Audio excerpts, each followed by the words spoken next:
ಯಸಿನ ಕುಂಭಮೇಳದಿಂದ ಅಳುತ್ತಾ ಓಡೋಡಿ ಬಂದ ಸುಂದರಿ ಸಾಧ್ವಿ ಹರ್ಷ ರಿಚಾರ್ಯ. ಹಾಗಾದ್ರೆ ಕುಂಭಮೇಳದಲ್ಲಿ ಆಧ್ಯಾತ್ಮಿಕ ಚಿಂತನೆ ಮೂಡಬೇಕಾದಂತಹ ಸ್ಥಳದಿಂದ ಓಡೋಡ್ಕೊಂಡು ಬಂದಿದ್ದೇಕೆ ಸಾಧ್ವಿ?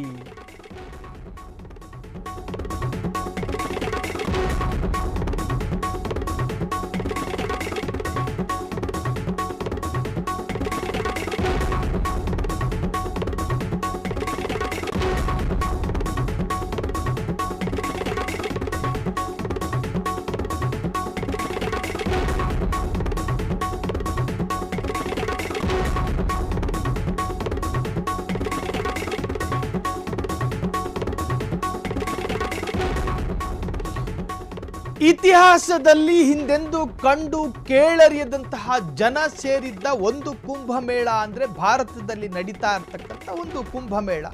ಇತಿಹಾಸದ ಪುಟದಲ್ಲಿ ದಾಖಲಾಗಬಹುದಾದಂತಹಷ್ಟು ಜನ ಸೇರಿದ್ದಂತಹ ಒಂದು ಕುಂಭಮೇಳ ಭಾರತದಲ್ಲಿ ನಡೀತಾ ಇದೆ.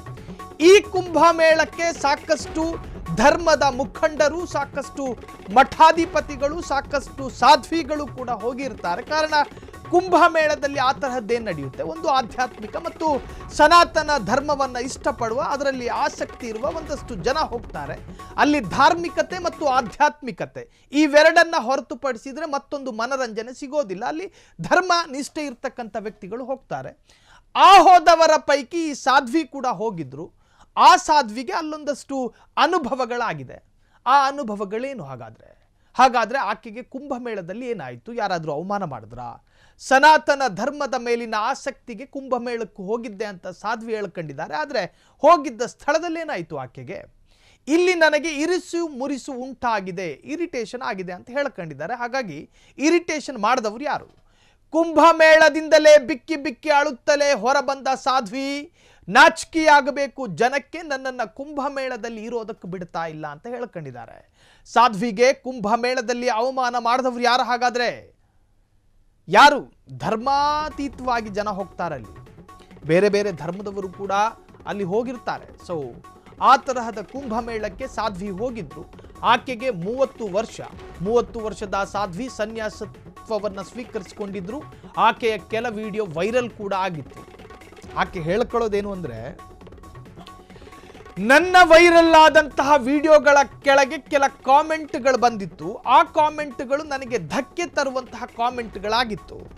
ಪಾಪ ಆ ಮಹಿಳೆ, ಆ ಸಾಧ್ವಿ ಸನ್ಯಾಸಿ ಒಳಗೆ ಹೋಗಿ ಒಂದು ಜಾಗದಲ್ಲಿ ಕೂತ್ಕೊಂಡಿರ್ತಾರೆ. ಅಕ್ಕಪಕ್ಕ ಸಾಕಷ್ಟು ಕಾಳಿಸ್ವಾಮಿಗಳು ಕೂಡ ಕೂತ್ಕೊಂಡಿದ್ರು. ಮೊದಲೇ ಆಕೆ ಮೊಬೈಲ್ನಲ್ಲಿ ವಿಡಿಯೋಗಳನ್ನು ಗಮನಿಸ್ತಾ ಇದ್ಲು. ಅದರಲ್ಲಿ ಒಂದಷ್ಟು ಕಾಮೆಂಟ್ಗಳನ್ನು ನೋಡಿ ದುಃಖಿತಳಾಗಿದ್ಲು. ಆಕೆ ಮೊದಲೇ ಚಿಂತಾಕ್ರಾಂತಳಾಗಿ ಕೂತ್ಕೊಂಡಿದ್ಲು. ಅಷ್ಟೊತ್ತಿಗದಾಗಲೇ ಪಕ್ಕದಲ್ಲಿ ಕೂತದ ಒಬ್ಬ ಕಾಳಿಸ್ವಾಮಿ ಗದರಿಸ್ತಾರಂತೆ. ನೀನು ಯಾಕೆ ಇಲ್ಲಿ ಕೂತಿದೀಯಾ, ನಿನಗೇನು ಕೆಲಸ? ಇನ್ಸಲ್ಟ್ ಮಾಡಿದ ಹಾಗೆ ಮಾತನಾಡ್ತಾರಂತೆ. ಸೊ ಮೊದಲೇ ಕಾಮೆಂಟ್ಗಳನ್ನು, ನೆಗೆಟಿವ್ ಕಾಮೆಂಟ್ಗಳನ್ನು ನೋಡಿ ಗದ್ಗದಿತಳಾಗಿದ್ದಂತಹ ಸಾಧ್ವಿಗೆ ಆ ಮಾತು ಕೂಡ ಚುಚ್ಚುತ್ತೆ. ಏನೋ ನನಗಿಂತ ಹಿರಿಯರು ಏನೋ ಹೇಳ್ತಾ ಇದ್ದಾರೆ ಅಂತ ಅನ್ಕೊಂಡಿದ್ರು ಕೂಡ ಪಾಪ ಆಕೆ ಅಷ್ಟು ದೊಡ್ಡ ಆಘಾತವನ್ನು ಅನುಭವಿಸ್ತಿರ್ಲಿಲ್ವೇನೋ. ಆದರೆ ಆಕೆ ಆ ಮಾತನ್ನು ಕೂಡ, ಕಾಳಿಸ್ವಾಮಿಯ ಮಾತನ್ನು ಕೂಡ ನೆಗೆಟಿವ್ ಆಗಿ ಸ್ವೀಕರಿಸಿಕೊಂಡ್ಲು. ನನಗೆ ಮೊಬೈಲ್ನಲ್ಲೂ ನೆಮ್ಮದಿ ಇಲ್ಲ, ಕುಂಭಮೇಳದಲ್ಲೂ ನೆಮ್ಮದಿ ಇಲ್ಲ ಅಂತ ಹೇಳಿ ಗಳನೆ ಅಳ್ಕಂಡೆ ಹೊರ ಬಂದ್ಲಂತೆ. ಈಗ ಸಾಧ್ವಿ ಹೇಳಿಕೆ ವೈರಲ್ ಆಗ್ತಾ ಇದೆ. ಕುಂಭಮೇಳದಲ್ಲಿ ಬಂದಂತಹ ಭಕ್ತರೇನು ಈಕೆಗೆ ಅವಮಾನ ಮಾಡಿಲ್ಲ, ಈಕೆಗೆ ಟಾರ್ಚರು ಕೊಟ್ಟಿಲ್ಲ. ಕುಂಭಮೇಳದಲ್ಲಿ ಯಾರೂ ಕೂಡ ಈಕೆಗೆ ಏನು ಮಾಡಿರಲಿಲ್ಲ. ಆದರೆ ಈಕೆಯ ಕೆಲ ವಿಡಿಯೋ ವೈರಲ್ ಆಗಿತ್ತು. ಆ ವೈರಲ್ ಆದ ವಿಡಿಯೋಗಳ ಕೆಳಗೆ ಕೆಲ ಕೆಲಸಕ್ಕೆ ಬಾರದವರು ನೆಗೆಟಿವ್ ಕಾಮೆಂಟ್ ಹಾಕಿದ್ರು. ಆ ಕಾಮೆಂಟು ಈಕೆಯ ಸ್ವಾಭಿಮಾನಕ್ಕೆ ಧಕ್ಕೆ ತಂದಿತ್ತು. ಜೊತೆಗೆ ಅಲ್ಲಿದ್ದಂಥ ಒಬ್ಬ ಕಾಳಿಸ್ವಾಮಿ ಈಕೆಗೆ ಗದರಿಸಿದ್ದಾರೆ. ಪಾಪ ವಯಸ್ಸಿಗೂ ಚಿಕ್ಕವರಾಗಿದ್ದಾರೆ ಸಾಧ್ವಿ. ಹಾಗಾಗಿ ಹಿರಿಯರು ಏನೋ ಹೇಳಿರ್ತಾರೆ. ಸೊ ಅದಕ್ಕೂ ಕೂಡ ನೊಂದುಕೊಂಡು ಅಲ್ಲಿಂದ ಗಳನೆ ಅಳ್ಕೊಂಡು ಕುಂಭಮೇಳದಿಂದ ಹೊರ ಬಂದಿದ್ದಾರೆ. ಈ ಸುದ್ದಿ ಕುಂಭಮೇಳದ ಸಂದರ್ಭ ಸಖತ್ ಚರ್ಚೆಯಾಗಿದೆ.